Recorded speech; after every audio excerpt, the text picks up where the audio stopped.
দিন যত যায় একাকিত্ব ততই বাড়ে। বয়স বাড়ার সাথে মানুষ হারায় বন্ধু আর আপনজন। পুরনো মানুষের সঙ্গে আড্ডা আর গল্প ফিরিয়ে দিতে পারে সেই মানুষটির শৈশব। পেছনে ফেলে আসা শৈশবের সেই হাসি এলাকার বৃদ্ধদের মাঝে ফিরিয়ে দিতে মেহেরপুরে আয়োজন করা হয়েছিল দিনব্যাপী প্রবীণ মেলা, যেখানে অংশ নিয়েছিলেন প্রায় ১৫০ শতাধিক বৃদ্ধ। মার কোলে ছিলাম তখন মা ডাকতো যে বাচ্চা ভাত খেয়ে যা, খোকা ভাত খেয়ে যা, খোকা ভাত খেয়ে যা। আমার খেলায় মত হয়ে থাকতো।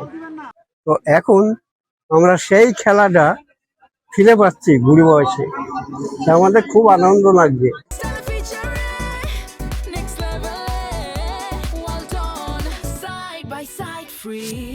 দীর্ঘদিন পর এলাকার পুরনো বন্ধুদের কাছে পেয়ে আনন্দে আত্মহারা হয়ে ওঠেন সবাই। আয়োজনের অংশ হিসেবে কিছুক্ষণের জন্য তাদের সাথে খেলাধুলায় অংশ নেন। দীর্ঘদিন পর এলাকার সেই সব পুরনো মুখগুলোকে আবার কাছে পেয়ে অনেকেই আবেগে আপ্লুত হয়ে পড়েন, অনেকেই আবার বাঁধ ভাঙা উচ্ছ্বাসে হারিয়ে যান স্মৃতির পাতায়।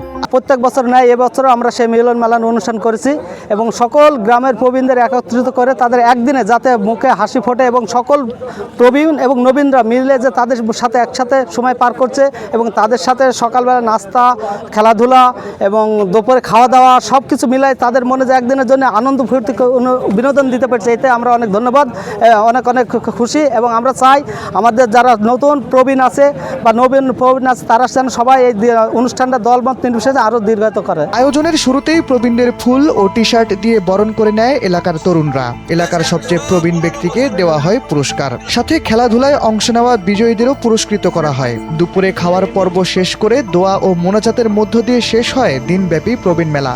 আয়োজকরা জানান, প্রবীণদের একঘেয়েমি দূর করতে এই প্রবীণ মেলার আয়োজন করা হয়েছে, যেখানে প্রবীণরা খুঁজে পাবেন তাদের শৈশব ও হারিয়ে যাওয়া বন্ধু।